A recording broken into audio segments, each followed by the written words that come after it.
कहो संता। त्यागी कौन है, संत कौन है, बाबा कौन है, इसमें कहो। इनके भावों को हमें समझना है, पहचानना पड़ता है। और इससे ऐसा गोविंद लीलाधारी ने अपने विचारों को प्रकट किया, भावों को जैसे प्रकट किया तो क्या कहा कि भो साधु क्षणं तिष्ठ मंचितामपीना दर्शिनं तत्लोकस्य सर्वथा धरं यदा भाग्य भवेदरि भक्तो दर्शिनं तदा भो साधु क्षणं तिष्ठ मंचितामपि। हे साधु, हे ब्राह्मण, हे ब्रह्मर्षि नारद, मैं आपसे प्रार्थना करूंगा, स्वयं साक्षात भक्ति हूँ और ये दोनों जर्जर अवस्था में बालक है, ज्ञान और वैराग्य। और ज्ञान वैराग्य जब जर्जर अवस्था में है, एक कैसी लीला करते हैं, कैसा इनका त्याग है। भक्तोत्सव भगवान ने, मैं भक्ति हूँ, मेरा जन्म कैसे हुआ, मेरा कल्याण कैसे हुआ, मैं आपको बताता हूँ। ऐसे अपने शब्दों को, विचारों को प्रकट कर दिया गोविंद ने लीलाधर में। तो क्या कहा कि उत्पन्ने द्रवणे वृद्धि कर्नाटके गतः कुचित कुचित महाराष्ट्रे गोजरे जीविता तत्र घोर कलयुगे पाखंडिते खंडितांग। मेरे श्याम सुंदर ने बड़े भाव के साथ में कहा, मेरा जन्म निर्मल देश कर्नाटक में हुआ और इसके बाद लालन पालन मेरा गुजरात और महाराष्ट्र में हुआ। घोर कलयुग के प्रभाव से मेरा विवाह राजस्थान में हुआ। इसके बाद आज मैं जर्जर अवस्था में भटक रही हूँ, यह नवयुक्ति बनकर के घूम रही हूँ वृंदावन में। ये कन्हैया की कृपा है, लेकिन मेरे पुत्रों से कौन सी भूल हुई, ज्ञान वैराग्य से कौन सी भूल हुई, जिसके कारण आज वृंदावन जैसे धाम में यमुना के किनारे जर्जर अवस्था में लेटे हुए, जर्जर अवस्था में लेटे हुए हैं। ऐसी कौन सी भूल हुई, इसका क्या कारण है। अपने विचारों को जैसे प्रकट किया गोविंद ने कि वृंदावनम पुनः प्राप्त नवनीव स्वरूप नहीं। वृंदावन में जैसे पहुंची नवयुक्ति बन गई, नृत्य कर रही हूँ, गोविंद का गुणगान कर रही हूँ, भगवान की भक्ति कर रही हूँ, लेकिन मुझे वो ज्ञान वैराग्य का भाव नहीं समझ में आ रहा। दोनों मेरे बालक जर्जर अवस्था में हो और जिस माँ के सामने पुत्र दुखी हो, वो माँ दुखी नहीं होगी क्या। माँ होती है, माँ ममता की मूर्ति है, स्नेह की मूर्ति है, वात्सल्य की मूर्ति है।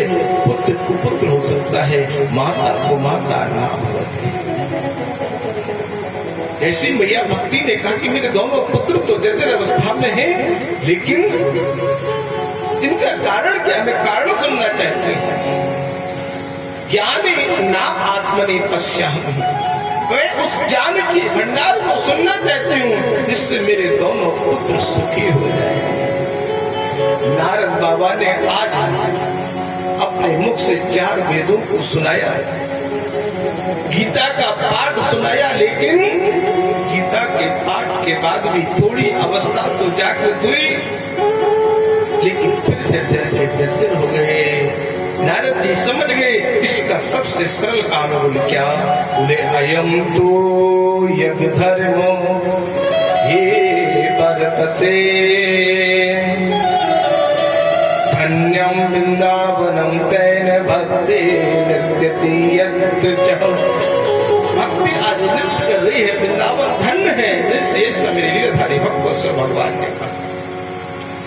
नारद बाबा ने कहा आपको आश्वासन देता हूँ, मैं अपने बड़े भाई अग्रज शरद कुमार सरकारी सनंदन के पास जाऊंगा और सरकारी सनंदन शरद कुमार के पास जाने के बाद मैं तुम्हारे दोनों पुत्रों के लिए कोई सुंदर लीला को करूंगा। अजय से ऐसा कहा, अपने भावों को प्रकट किया, अपने भाव के साथ में। और भावों को प्रकट करने के बाद नारद बाबा पहुंच गए। इधर नारद जी जा रहे हैं भाइयों से मिलने के लिए, उधर सनकादिक सिरंदन शरद कुमार चले आ रहे हैं अपने छोटे भाई नारद से मिलने के लिए। जय हो माता जी। अजय सिंह लीलाधारी भक्त से भगवान ने अपने विचार को प्रकट किया। उसी समय क्या होता है, गोविंद बड़े भाव के साथ में गए। लीलाधारी, ये लीला कैसे है आपकी जो आज नारद बाबा अपने भाइयों से मिल रहे हैं? और जैसे हरिद्वार के ऊपर, ऋषिकेश हरिद्वार के बीच में चारों भाई सनकादिक सिरंदन शरद कुमार नारद को मिलते हैं। नारद ने प्रणाम किया, भाइयों ने आशीष दिया। और आशीष देने के बाद क्या कहा, कलो मुक्ति क्षयं प्राप्त पाखंड में पीड़ितः। कलयुग इतना पाखंड हो जाएगा, इतना झूठ मस्करी हो जाएगी कि लोग सत्य बात को समझेंगे नहीं। लोग भागवत को भी खेल बना लेंगे। और हिसाब है कि नहीं, आजकल लोगों ने भागवत को भी खेल समझ लिया, खेल नहीं है। भागवत एक विराट रूप में साक्षात नारायण का अंश है, जिसमें सारे देवता समाहित हैं। पंचम वेद है, चारों वेदों का अंश है इस भागवत के अंदर, जिसको स्वयं प्रथम पूज्य गणेश जी ने लेखनी की है। वेद व्यास जी ने प्रवचन दिया है, लेखनी किसने की है? गणेश जी। 17 पुराण तो वेद व्यास जी ने खुद लिखे, लेकिन श्रीमद् भागवत कथा के लिए गणेश जी को बुलाया है, तो भागवत कथा है। लेकिन ऐसी भागवत कथा को लोग आज मजाक समझ रहे, खेल समझ रहे। ये भागवत साधारण चीज नहीं है। इसमें जब तक एकता नहीं है तब तक भागवत का महत्व आप नहीं समझेंगे। जब तक आपने एक राम शब्द को नहीं पहचाना तो तुम मां तक कैसे पहुंचोगे?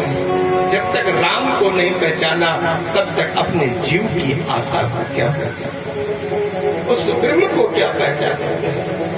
जब आत्मा में रमण करने वाला वो रमण विहारी, वो राम को कब पहचानोगे? जब तुमने अपनी अच्छाई, अपनी बुराइयों को नहीं पहचाना। शरद कुमार कहते हैं, नारद, भागवत साधारण चीज नहीं है। ना प्रीतो ना पिचासो राक्षसो बसरो अपि। बड़े बड़े प्रीत, बड़े बड़े पिचास भागवत के नाम लेने से, एक श्लोक के उच्चारण से कल्याण हो जाता है। और आज उस भागवत को लोगों ने बस चमीटा पकड़ लिया और राधे राधे हो गया, पकड़ देते हैं। चमीटा से भागवत होती है, करने हैं खेल ऐसा मत खेलो जिससे कल्याण न हो। लीलाधारी की लीला को समझो, उस भगवान की भक्ति को समझो, वो भक्ति है कैसे, उसके स्वरूप को समझो। कलयुग में तभी कल्याण होगा। जब तक भक्ति को नहीं समझा तब तक ज्ञान वैराग्य जर्जर बने रहेंगे। माँ को पहचानने से पहले परिवार में पिता को सम्मान देना पड़ेगा। और पिता की इज्जत नहीं करते, माँ की इज्जत करोगे क्या? माँ सुखी रहेगी? नहीं रह सकती। इसलिए गोविंद ने कहा है, आजकल लोग भटक रहे थे, जीवन में भटकने से कुछ मिलने वाला नहीं। पहले स्वयं में सुधरो, फिर परिवार को सुधारो। पहले स्वयं में सुधरो, फिर परिवार को सुधारो, और फिर मोहल्ला और गांव की आशा करना। लेकिन आजकल के नवयुवक गांव पड़ोस सुधारना, लेकिन कोई सुधरने वाले नहीं है। इसलिए हमारा एक ही आप लोगों से कहना है, जो भी हमारे कमेटी के सदस्य, जो भी भक्त हैं, हमारे फौजी साहब जैसे, पहले खुद सुधरेंगे, हम अपने बच्चों को सुधारेंगे, हमारा परिवार, हमारा गांव तो अपने आप राम भजन में लग जाएगा। जब तक हमने स्वयं को नहीं सुधर पाया, अंदर द्वेष है, अंदर ईर्ष्या है, अंदर पाप है, तो फिर कैसे सुधरेंगे? इसलिए भगवान की भक्ति को पकड़ो, ज्ञान को पकड़ो, वैराग्य अपने आप आ जाएगा। जब तक भक्ति नहीं है, ज्ञान नहीं है, तो छोटा पुत्र वैराग्य कैसे प्राप्त होगा? वैराग्य सरल चीज नहीं है। आजकल लोग कैसे हो गए हैं कलयुग में। ध्यान देना कमेटी के सदस्य पीछे बैठे भदौरिया वगैरह, क्यों आजकल लोग ऐसे चल रहे हैं। संत भगवान बुरा मत मानना, आजकल के कथा व्यास भी कुछ ऐसे हो गए, किसी को बुरा लगे तो लग जाए, हमें कोई दिक्कत नहीं है। कि कपड़े रंगाए मैंने पीरे पीरे, हाँ, और बाबा हुआ रे मैं धीरे धीरे।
चमक और नमक सार को कुछ समझ रहे हैं, कुछ नहीं रखता। हम एक चीज बता दें, सबसे बड़ी चीज, वैसे तो हमारे महाराज जी बैठे हैं विश्वनाथ मंदिर के विष्णुदेव जी महाराज, हमने कभी देखा तो नहीं, लेकिन क्या चित्र रखा है, कल ही हमें इनके बारे में जानकारी मिली। संतों का भाव होता, संत हृदय नवनीत समाना, और कहा कभी और कहा। संत वो है, ब्राह्मण वो है, साधु वो है जो रूखा सूखा खाए के ठंडा पानी पी दे के पराई झोपड़ी क्यों जल जाए। जिस चमक के पीछे तुम भटक रहे हो वो चमक तुम्हारे साथ में रहने वाले थे। महाराज जी के कुछ शब्द ऐसे थे, महाराज जी कहते थे ब्राह्मण के अंदर, संत के अंदर एक ही चीज देखो, उसका मस्तक चमक रहा है कि नहीं चमक रहा है, उसके मस्तक पर तेज है कि नहीं है। अगर मस्तक पर तेज है तो अपने आप भक्तों का भी कल्याण हो जाएगा और भगवान स्वयं कथा को श्रवण कर जाएगा। तो जब ब्राह्मण के पास आजकल की वो ब्यूटी पार्लर की व्यवस्था है तो फिर कैसे कल्याण होगा।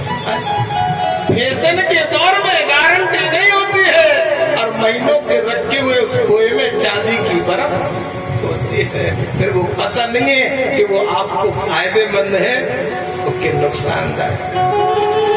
भोजन का मतलब है जैसा खाओगे अन्न वैसा होगा मन, जैसा पियोगे पानी वैसी होगी।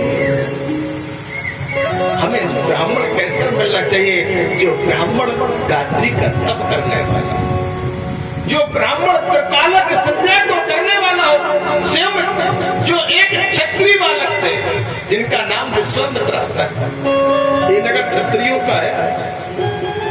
और विश्वामित्र जी जैसा क्षत्रिय, इतना विद्वान क्षत्रिय होने के बाद भी ब्रह्म ऋषि बन गए। अगर आपको भी ब्रह्म ऋषि बनना है तो भगवान के साक्षात चरणों में सेवा करो, ऐसा गुरु को ढूंढो जो तुम्हें ब्रह्म ऋषि बना दे,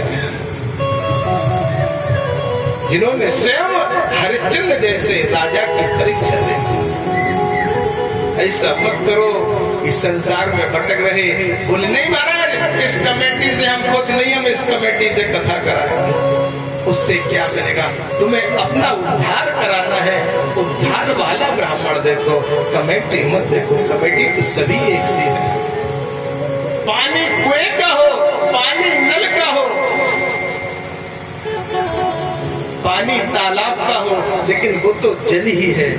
अब जल बनाने वाला सही होना चाहिए, और जब जल बनाने वाला सही नहीं है, वो परमात्मा एक है, एक हो ब्रह्म द्वितीय नास्ति, वो जब सोहम है, साक्षात शिव है, साक्षात निराकार ओम है, वो आपको तालाब के जल को रख दो, कुएं के जल को रख दो, नल के जल को रख दो, सभी को एक बना देगा। ऐसे ब्रह्म को ढूंढो, ऐसे ब्राह्मण से तुम्हारा गांव सुधरेगा। एक नहीं है, गाया बजाया हो गया समय पूरा, बोलो राधे राधे। कथा का मतलब होता है कथा 5 मिनट सुनो, कथा 2 मिनट सुनो, कथा 1 घंटा सुनो, लेकिन जिससे हमारा उद्धार हो उसको सुनो। और 5 घंटे हमने चुटकुले सुने कथा में, तो क्या कल्याण हो जाएगा? कथा का मतलब क्या है? भक्ति है क्या? उस भक्ति को जागृत करो। क्या कलयुग में भक्त नहीं हुए? राणा सागा के प्रकोत्र महाराणा प्रताप को देखो, उनकी भक्ति उनकी युद्ध में काम आई। ऐसे वो वीर प्रताप आपके वंश में हुए। अगर उन्होंने भगवान एकलंग जी, भगवान शिव की अगर भक्ति नहीं की होती तो क्या लाखों सैनिकों के बीच में अकेले नहीं बच सकते? वो भक्ति होती है। आजकल जैसी भक्ति नहीं है, इधर बैठे इधर से चले ट्रैक्टर पे बैठे, ट्रैक्टर से घर बैठे हो गए भक्ति। भक्ति का महत्व समझो। ज्ञान वैराग्य आपके हृदय में अपने आप प्रकट हो जाएगा। और जब भक्ति को नहीं जाना, जब तक माँ की महिमा को नहीं जाना, तो बाबा समाधि वाले तुम्हारे ऊपर कितना भी हाथ रखे रहे, फिर तुम क्या कर पाओ? ऐसा नहीं है। तो पहले सुधारने की कोशिश करो। जहाँ मैं है ता हरि नहीं, जहाँ हरि है ता मैं नाय। और प्रेम गली अति सागरी जहाँ मैं सोना। अपने अभिमान को त्याग दो, अपने घमंड को त्याग दो। परमात्मा आपके ऊपर दोनों हाथों से कृपा कर देगा। गुरु समाधि वाले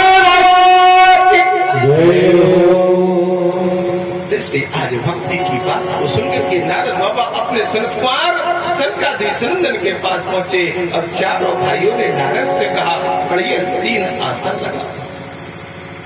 भक्ति ज्ञान वैराग्य के नाम से आसन को लगाया, आह्वान किया। आह्वान करने में तो 33 कोटि देवता, जिससे आह्वान किया 3 देवता पहुंचे। भक्ति ज्ञान वैराग्य आसन पर बैठ करके कथा को श्रवण करने लगे। आज बड़े भाव के साथ में कहा है कि कलो मुक्ति क्षयं प्राप्त पाखंडे। आज अपने विचारों को जैसे कहा कि अहो नान धन्य ज्ञान विरक्ति शिरोमणि। जो व्यक्तियों के लिए शिरोमणि है, एक मणि के समान भागवत है। भागवत भक्ति ज्ञान वैराग्य जब सुनेंगे तो वो अपनी अवस्था में आ जाएंगे। क्या कहा? इंदा गंगा गया काशी पुष्कर न त्यागम। सुख शास्त्र कथा फले समता नहीं निगत। जहाँ पर वट वृक्ष हो, वट वृक्ष जानते हैं, जहाँ पर वट वृक्ष हो और वट वृक्ष के नीचे जहाँ पर सिंहासन सुखदेव जी महाराज की लग जाए, समझ लो हमने भागवत का सार, भागवत का महात्म्य सुन लिया है। वही यहाँ सप्तऋषि रूपी वट वृक्ष लगा हुआ है। ऐसी कथा का आनंद कहाँ प्राप्त? आश्रम तो हजारों बन जाएंगे, देव स्थान तो हजारों बन जाएंगे, लेकिन अयोध्या और मथुरा जैसा कहीं होना मुश्किल है। हर जगह का अपना अपना महत्व है। बनारस में विश्वनाथ है, केदारनाथ में केदारनाथ है, उज्जैन में महाकालेश्वर है, रूप शिव का है, लेकिन सबका महत्व अलग अलग है। ऐसी हमारे वट वृक्ष में जो समाधि वाले बैठे हैं, इनकी जटाओं में जो महत्व है सप्तऋषियों का, वो इस गांव के लोग नहीं पहचान पाते। इसे पहचानने की जरूरत है, इसे खोजने की जरूरत है। यहाँ सप्तऋषि स्वयं कथा श्रवण करते हैं, हम और आप कथा क्या सुन पाएंगे? आज से कहा परमात्मा ने भक्ति ज्ञान वैराग्य जैसे विराजमान हुए और भक्ति ज्ञान वैराग्य बैठ करके कथा को सुन रहे हैं। कहा प्रभु मुझे धुंधकारी की कथा को सुनाना है। आसन पर बैठ करके आज भक्ति ज्ञान वैराग्य कथा को श्रवण करने लगे। उनको अपनी योनि से मुक्ति की प्राप्ति हुई। नारद इसमें सहयोगी बने हैं, क्योंकि गुरु का मतलब एक ही होता है, जो अंधकार से प्रकाश की ओर ले जाए। गुरु कौन है? गुरु गोविंद दो खड़े, कांते लागो पाए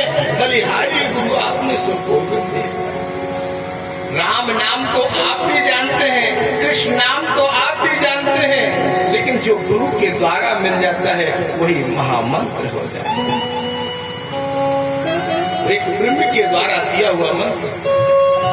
महाराज जी ने तो कितना ज्ञान आप लोगों को दिया, इस गांव को कितना सुधारा, और फिर भी सुधरा हुआ गांव अगर बिगड़े तो दुख होता है। नए बच्चों को सुधारने की बहुत आवश्यकता। भक्त वत्सल भगवान अपने विचारों को व्यक्त कर रहे हैं। आज भक्ति ज्ञान वैराग्य में बैठे हैं और विचारों को सुनते श्रवण करते हुए चले जा रहे हैं।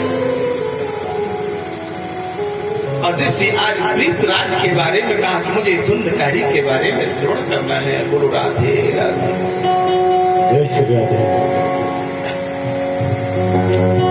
गोकुल की हर गली में, गोकुल की हर गली में, मथुरा की हर गली में, कान्हा को ढूंढता मथुरा की हर गली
मथुरा की हर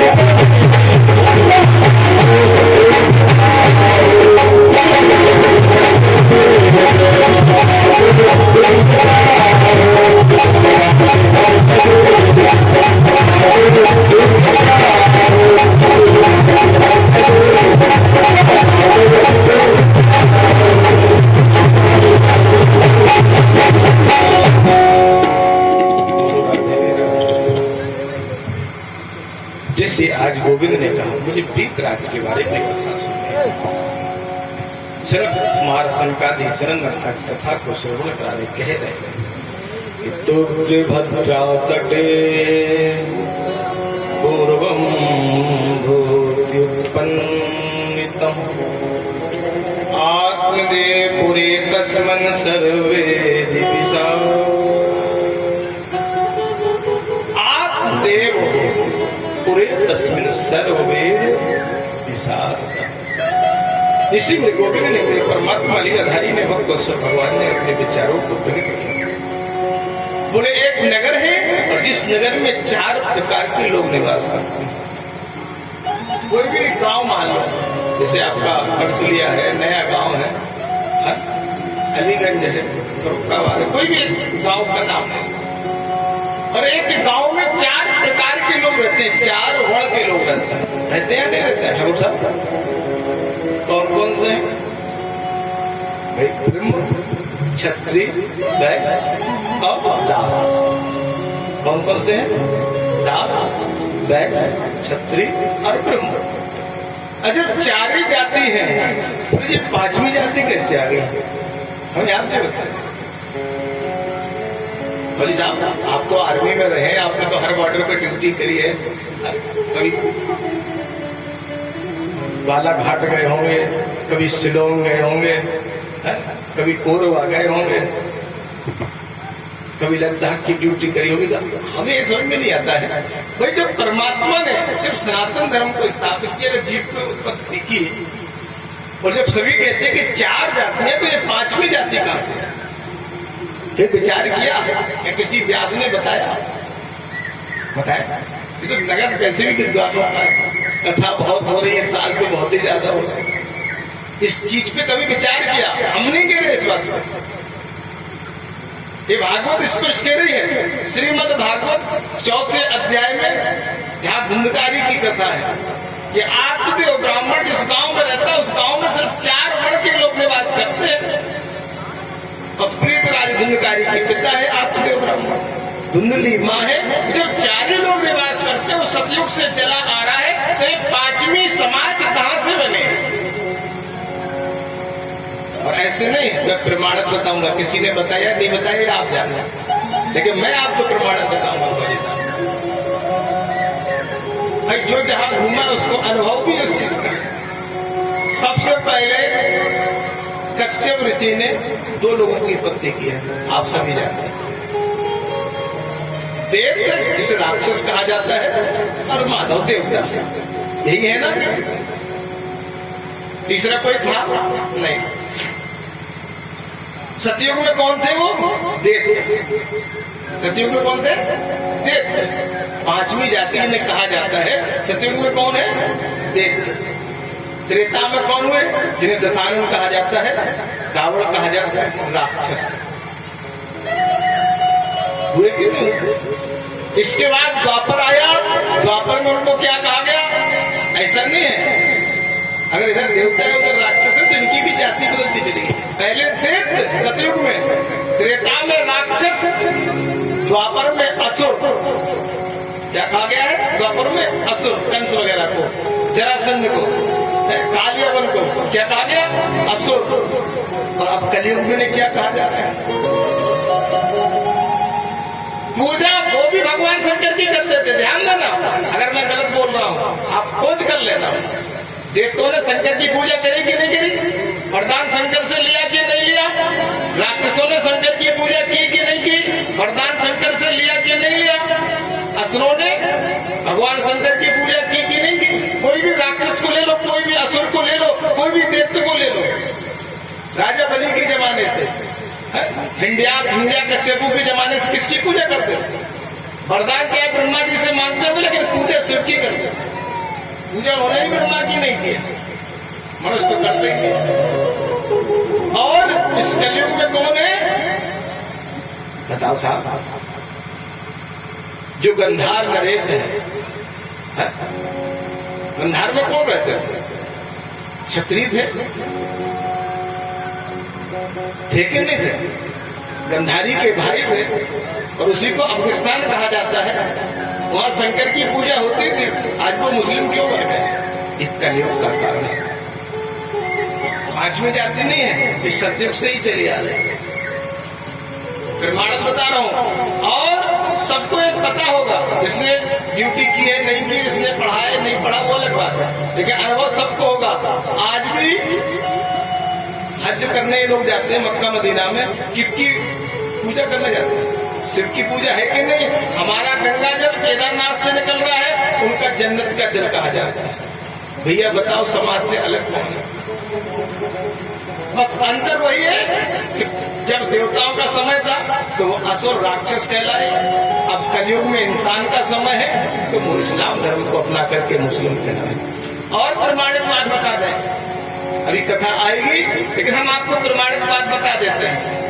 हम और आप इसको क्या कहते हैं? भागवत को पुराण कहते हैं कि नहीं कहते? क्यों कहते हैं? भैया आप लोग भागवत सुनते हैं, आप लोग रामचरित मानस सुनते हैं, भागवत को पुराण क्यों कहते हैं? अग्नि पुराण, विष्णु पुराण, शिव पुराण क्यों कहते हैं? भागवत पुराण क्यों पुराण? 18 पुराण क्यों है? ब्रह्मवेदस पुराण, नारद पुराण क्यों है पुराण? ये पुराण इसलिए है क्योंकि पांडवों के वंशज, पांडवों के वंशज कौन है? वेदव्यास। आप सबको पता है कि हस्तिनापुर नरेश राजा शांतनु ने जब दूसरा विवाह किया था तो वेदव्यास जी के अंश से तो पांडु धृतराष्ट्र उत्पन्न हुए कि नहीं हुए? तो वेदव्यास जी के वंशज पांडव हैं, वेदव्यास जी के वंशज कौरव हैं, सभी जानते हैं इस बात को। तो जब पांडव है, जब वेदव्यास जी ने 18 पुराणों की लेखनी की तो इनको क्या कहा जाएगा? पुराण, पांडवों के द्वारा। लेकिन मुसलमानों का क्या है? पुराण। क्यों? क्योंकि जो भगवान द्वारकाधीश ने अपनी सेना दुर्योधन को दान में दी, और दान में दी हुई वस्तु वापिस, और अजर सेना थी, ध्यान देना, अजर अमर सेना थी, भगवान नारद की, भगवान विष्णु की, भगवान द्वारकाधीश की जो सेना है तो कोई मार नहीं सकता। मार सकता है, इसी में सामर्थ्य है। और द्वारकाधीश ने स्पष्ट कर दिया कि मैं अपने शस्त्र को, जब द्वारकाधीश मारेंगे नहीं तो फिर कौन से योद्धा में सामर्थ्य है जो द्वारकाधीश की सेना को मार? अर्जुन में सामर्थ्य है, भीम नकुल सहदेव में सामर्थ्य नहीं है ना?